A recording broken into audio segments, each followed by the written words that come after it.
നമസ്കാരം കൂട്ടുകാരെ. ഇപ്പോ ശാലിനി ടീച്ചറിന്റെ നിത്യതി നൃത്തനാട്യ കലാലയിലേക്ക് ഭാരത നടനത്തിലേക്ക് നിങ്ങൾക്ക് ഏവർക്കും സ്വാഗതം. നമ്മുടെ സിദ്ധിമോള്, അനാമിക, അഭിരാമിയുടെ പേര് മറന്നുപോയല്ലോ, ഞാൻ പെട്ടെന്ന് അങ്ങ് മറന്നുപോയി മക്കളെ. ഓക്കെ, അഭിരാമി 3 പേരും ചേർന്ന് ചക്രവർത്തിനി എന്ന വളരെ മനോഹരമായ അല്ലേ, വളരെ പഴയ ഗാനമാണ്. അതിനെക്കുറിച്ചുള്ള ഒരു കഥയൊക്കെ ഞാനിങ്ങനെ ഇപ്പം മക്കൾക്ക് പറഞ്ഞു തന്നായിരുന്നു അല്ലേ.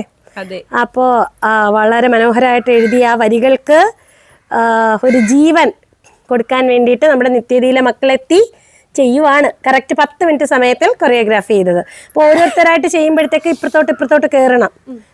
ഓക്കെ ആണോ? ഇഷ്ടപ്പെട്ടോ പാട്ട്? ഇഷ്ടപ്പെട്ടോ? നല്ല ഇഷ്ടപ്പെട്ട്. വരികൾ ഇത് ഞാൻ പോസ്റ്റിൽ ഈ പാട്ടിട്ടപ്പോ പോലും പ്രതീക്ഷിച്ചില്ല ഇത് ഞാൻ ഇപ്പൊ കളിക്കേണ്ടി വരും.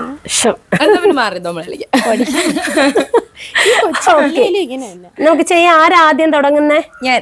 റെഡി? പാട്ടിട്ടോ? ഞാൻ സംസാരിക്കാം. ഓളിയം വെച്ചോ. നല്ല എക്സ്പ്രഷൻ കൊടുക്കണേ. ഇട്ടോ? റെഡി?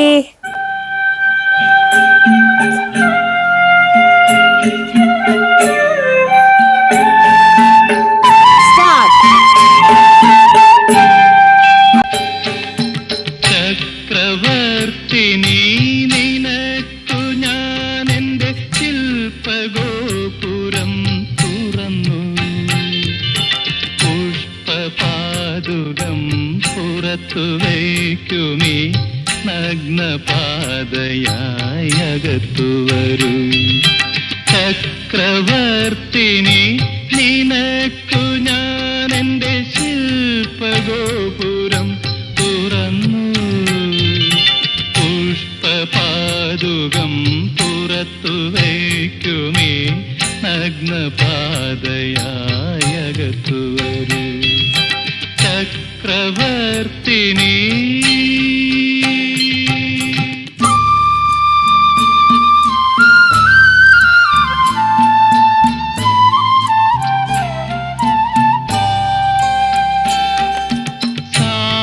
ഭഞ്ജികകൾ കൈകളിൽ കുസുമതാലമേന്തി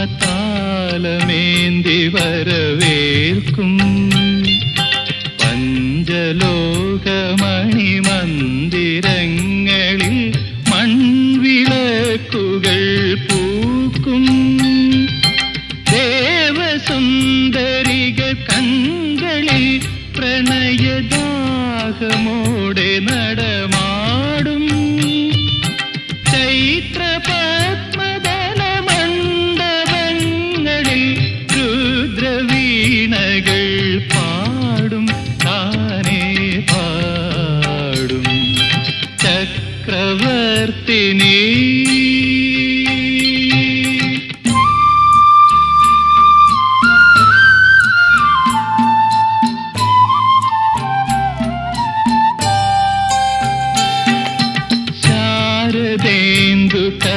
ചുറ്റിലും കനകപാരിജാതമലർ തൂകും, ശില്പകന്യകൾ നിന്റെ വീഥികളിൽ രത്നകമ്പളം നീർത്തും, കാമമോഹിനികൾ നിന്നെ എൻ ഹൃദയ കാവ്യലോക സഖിയാക്കും, മച്ചകങ്ങളിലെ മഞ്ജുശയ്യയിൽ ലജ്ജ കൊണ്ടു ഞാൻ മൂടും, നിന്നെ മൂടും.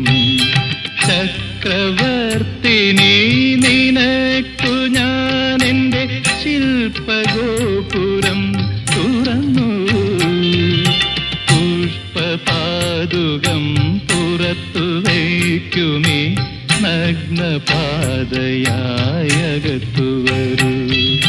ചക്രവർത്തിനി.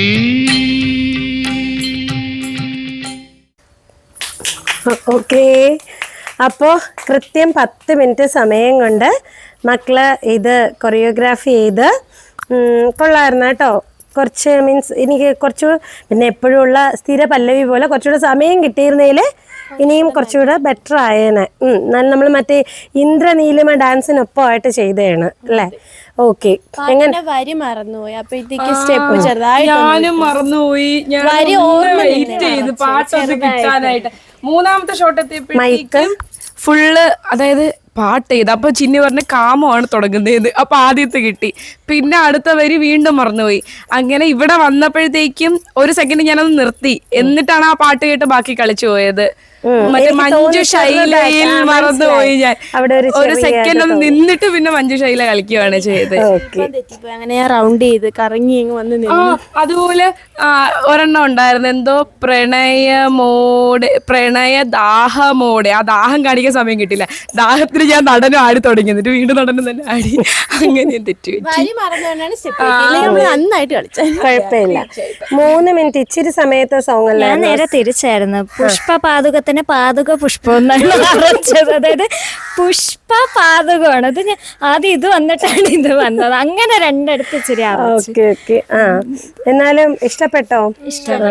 10 മിനിറ്റ് സമയത്തായിട്ട് ഇങ്ങനെ ഒരു ചെറിയൊരു കലാസൃഷ്ടി നിങ്ങൾക്ക് നടത്താൻ കഴിഞ്ഞില്ലേ മക്കളെ? ഓക്കെ. പെട്ടെന്ന് നമ്മൾ ആ വരികളാണെങ്കിലും അതിനുള്ള താളവും രാഗവും ഒക്കെ പെട്ടെന്ന് ഹൃദിസ്ഥമാക്കി അതിനെ കൊറിയോഗ്രാഫി ചെയ്തെടുക്കുക എന്നുള്ളത് വലിയ കാര്യമാണ് അല്ലേ?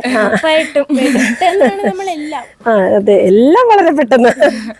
ഓക്കെ, അപ്പം ഇഷ്ടപ്പെട്ടല്ലോ. അപ്പൊ ഈ ഒരു ടൈമിങ് വേറൊരു ഡാൻസിനൊപ്പമായിട്ട് ചെയ്ത് നമ്മുടെ പഴയ കാല നമ്മുടെ അമ്മമാർക്കൊക്കെയും അച്ഛനും ഒക്കെ ഒരുപാട്. ഇവിടെ ഉഞ്ഞൂഞ്ഞമ്മ ഞാൻ എന്തോ പുഷ്പപാതുകം എന്ന ഡൗട്ട് വെച്ചപ്പോഴത്തേക്ക് അത് അറിഞ്ഞൂടെ. പുഷ്പപാതുകം എന്ന് പറഞ്ഞാല് ചെരുപ്പാണ് അവിടെ പുഷ്പത്തിന്റെ. എല്ലാവർക്കൊക്കെ മീനിങ്ങും എല്ലാം അറിയാം. പാട്ടിൽ എന്തെങ്കിലും മിസ്റ്റേക്ക് വല്ലതും ചെയ്താ സീനിയർ സിറ്റിസൺ വെട്ടി തുറക്കും. തീർച്ചയായിട്ടും. പക്ഷെ നിങ്ങൾ ഇന്ന് യുവതലമുറയ്ക്കും അതിലെ ഓരോ വരികളും രാഗവും ഒക്കെ ഒന്ന് ചിന്തിച്ചു നോക്കി. വളരെ ഫാസ്റ്റ് ആയിട്ട് ചെയ്തെടുത്ത ഒരു സോങ് ആണിത്. ഞാൻ കേട്ടിട്ടുള്ളതാണ്. ഇപ്പോഴത്തെ പാട്ട് കേൾക്കുമ്പോഴത്തേക്കും ഇപ്പോഴത്തെ പാട്ടിനൊക്കെ എടുത്ത് കളയാനായിട്ട് എനിക്ക് തോന്നുന്നു. പണ്ടത്തെ പാട്ട് കുറച്ചുകൂടെ നല്ലതാണ്. കുറച്ചുകൂടെ നല്ല മക്കളെ, വളരെയധികം ഒരുപാട് ചേഞ്ച് ആണ്. നമ്മൾ ഇപ്പോഴത്തെ ജനറേഷൻ ആണെങ്കിൽ പോലും നമ്മൾ സ്നേഹിക്കുന്ന പഴയ പാട്ടിനെയാണ്. തീർച്ചയായിട്ടും. നിങ്ങളുടെ എല്ലാ കാര്യവും കുറേശ്ശെ പഴയ രീതിയിലാണ് മെയിൻറ്റെയിൻ ചെയ്യുന്നത്. Old fashion. അപ്പൊ 3 പേരും ബാക്കി 3 പേർ കൂടെ വേണ്ടിയിട്ടായിട്ട് കൂട്ടുകാരോടായിട്ട് നല്ലൊരു ടാറ്റ പറഞ്ഞോ. പറഞ്ഞോ. ശരി.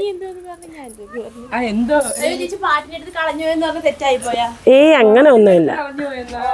പുതിയ പാട്ടുകള് അത് ഓരോരുത്തർക്ക് അവരവരുടേതായ ഇതില്ല. പാട്ടുകാരന്മാരെല്ലാം കൂടെ അടിച്ചു.